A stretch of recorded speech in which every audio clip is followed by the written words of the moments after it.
Hey everybody, welcome back to round two. I think this is a pretty decent starting hand, all two drops. I'm really hoping for some bigger drops since I have four lands in my hand, but it's a decent keep.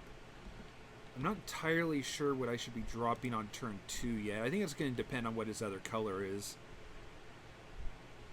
He has no two drops. So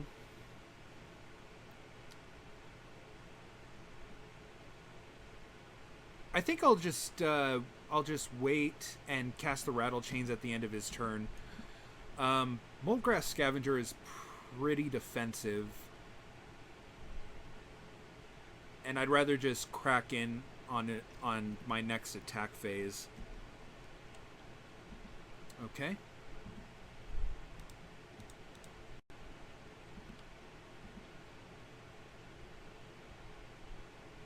Let's go ahead and swing here. And drop my Tireless Tracker, get that online.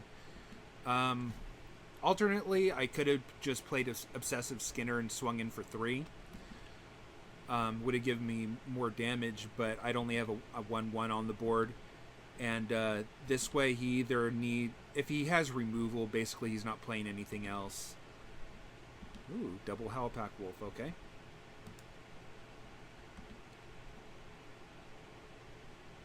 Let's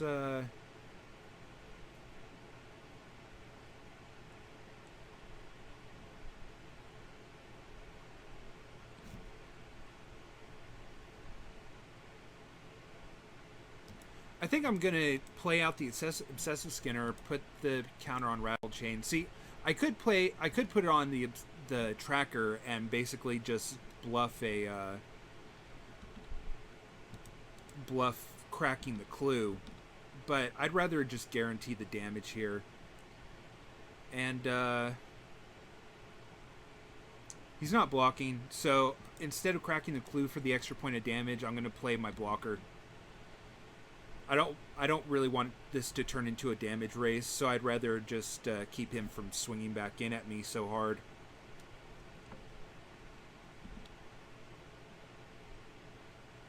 Weird. He's playing some kind of werewolf delirium deck, I guess? Crawling Sensation is a very strange addition to this deck. I'm curious how many other delirium cards he has. Wow. It looks like his deck just isn't very good. Because, I mean, he's playing some really very odd cards for a red-green deck.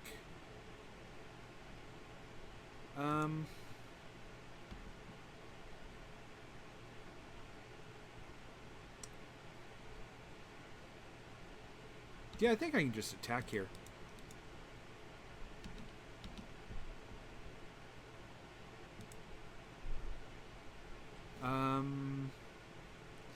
I can pump, put him at 4. That gives me 7, 8 damage on the board. It's not enough to kill him with aim high.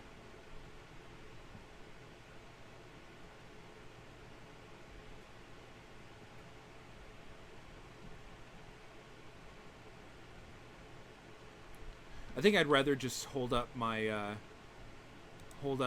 instant spells. Because, I mean, I'm not going to kill him on that attack anyway, so there's just no reason to bother not, building out my board further.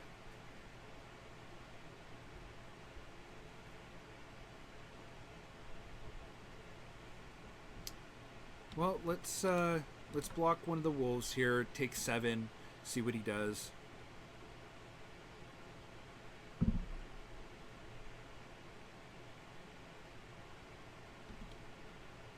Okay.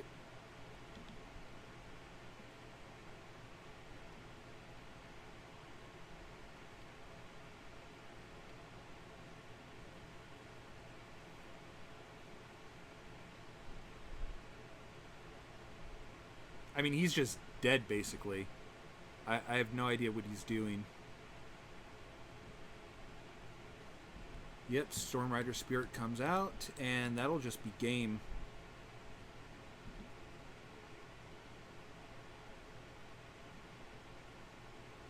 I'm not playing ongoing investigation because I want to be able to play both my instant spells if he has some kind of shenanigans.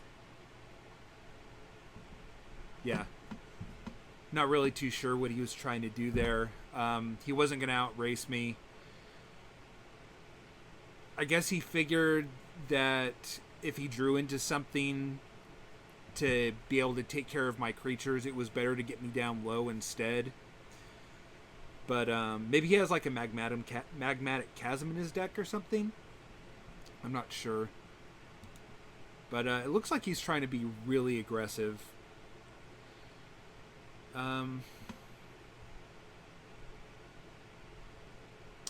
He has Crawling Sensation. He has Crawling Sensation, and he has that equipment. So Root Out might actually be a good sub in here.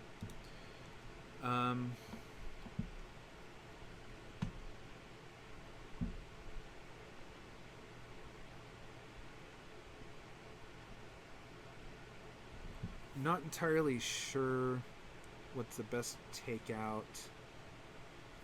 But to be honest, I don't know that I really care that much. I mean, all of my stuff is pretty good against him.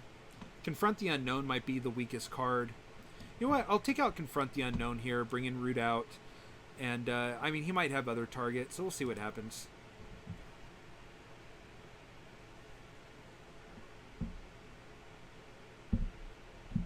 So, this is actually a pretty good starting hand. I have Vessel of Nascency turn 1, Daring Sleuth turn 2, and if I don't hit my third land, I can pop the Vessel, try to dig into my third land. So I think this is a decent starting hand.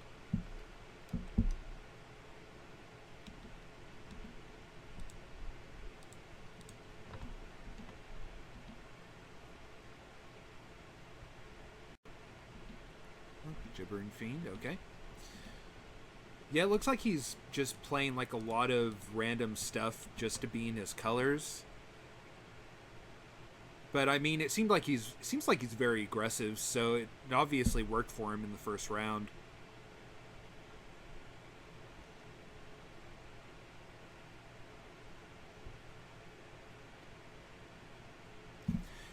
If I can draw into another land next turn, that'll actually put me in a pretty good spot, because then I can press for answers to lock down one of his creatures, then flip my clue and swing in with Daring Sleuth and start generating more clues that way.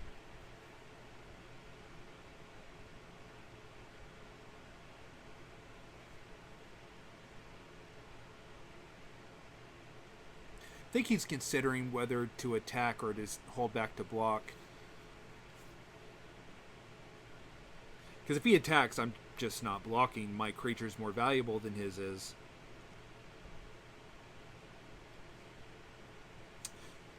But after seeing this card and Crawling Sensation, it does seem like he has some sort of red-green delirium thing going on. And I do think that deck can happen.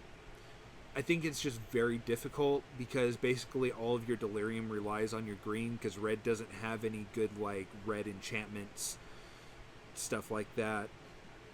So you're basically relying on green to do all of your heavy lifting to get delirium turned on.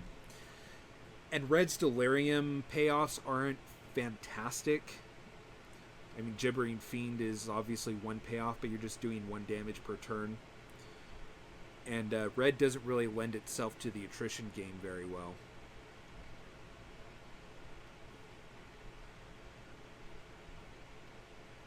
There's also the 2/2 Double Strike Wolf, of course.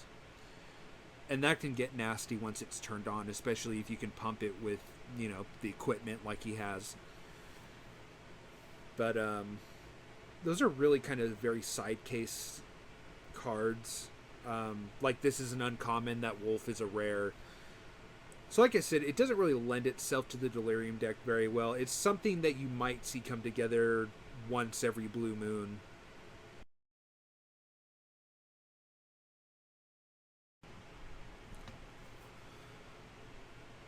Well, unfortunately, my opponent lost connection to the game and ended up timing out. So we'll have to cut this second round short, but we will be going to the third round, so I'll see you then.